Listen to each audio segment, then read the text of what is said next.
Jangan periksa tes antibodi. Itu topik saya hari ini.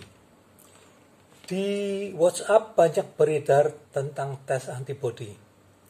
Saya sudah vaksinasi kedua dan sudah 1 bulan.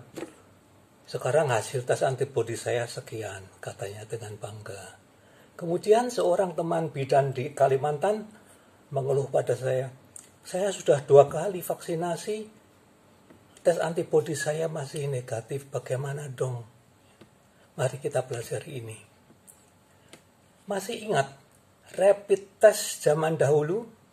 Darah diambil dari sini atau dari sini, kemudian keluar hasil.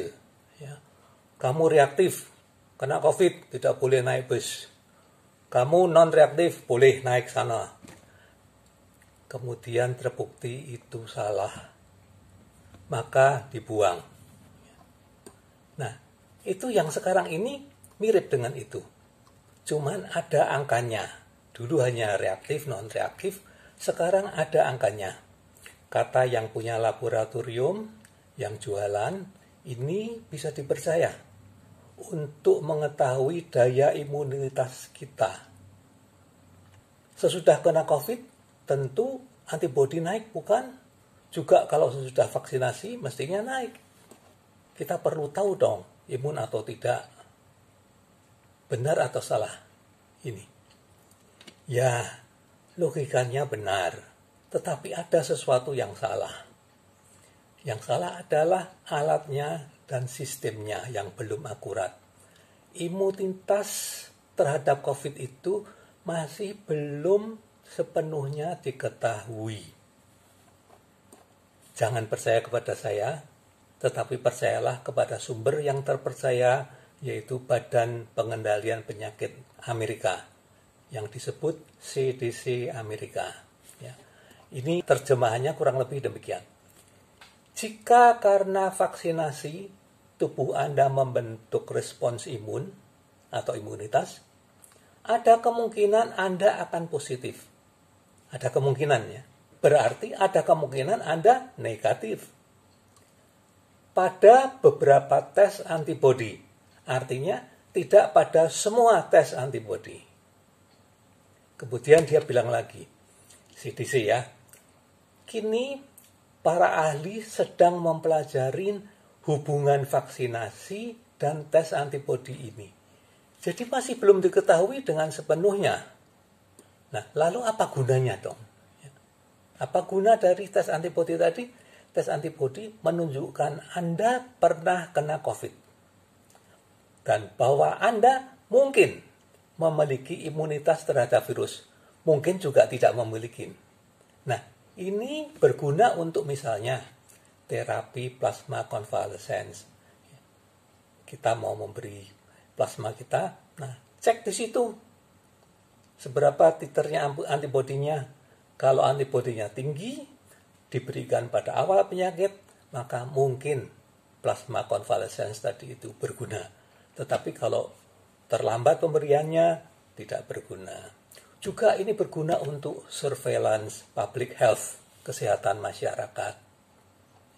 Ringkasnya begini.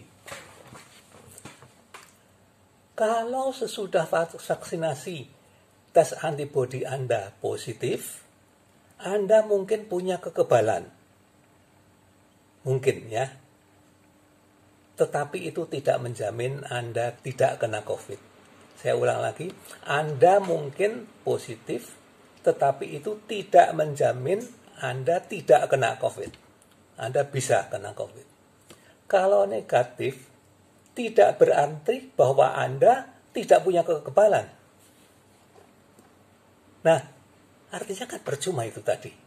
Buat apa tes antibodi? Ya. Kalau positif, Anda masih bisa kena. Kalau negatif, Anda mungkin sudah kebal juga. Apa gunanya kita periksa? Nah, sekarang masalah yang lain. Masalah legalitas. Ya.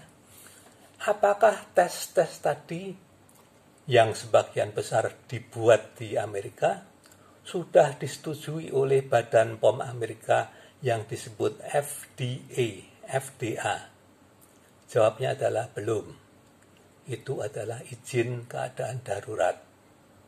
Kemudian pertanyaannya, apakah pada tes kit tadi ditulis indikasinya bisa dipakai untuk menentukan kekebalan seseorang sesudah vaksinasi? Jawabnya adalah tidak.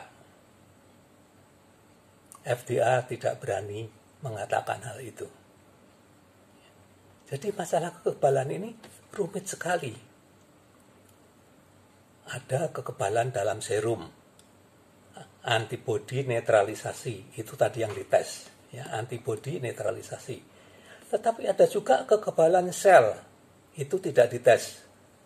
Di situ biasanya tidak dites. Ada lagi kekebalan mukosa. Kekebalan mukosa itu maksudnya demikian, virus itu masuknya kan yang utama dari sini, dari hidung. Di sini ada lapisan selaput lendir hidung, itu namanya mukosa. Nah, di situ kan kalau kita punya kekebalan di sini, meskipun dia masuk ke dalam hidung kita, ya, dia dibunuh lebih dahulu di hidung kita. Itulah kekebalan mukosa yang tidak dites di dalam tes antibodi tadi. Rumit ya, memang ini rumit. Jadi menurut saya sih ya, tidak usahlah periksa tes antibodi segala itu, kecuali kalau sudah terlalu banyak uang dan suka ditusuk-tusuk waktu diambil darah, ya terserah aja gitu. Terakhir, perlu saya sebutkan bahwa dalam pandemi ini, semua dengan cepat dapat berubah. Paparan saya hari ini benar pada saat hari ini. Besok atau lusa, mungkin CDC Amerika tadi mengubah pedomannya. Dan ternyata paparan ini tadi tidak tepat, ya. Jadi semua bisa berubah dengan cepat. Sekian dan terima kasih. Sampai ketemu lagi.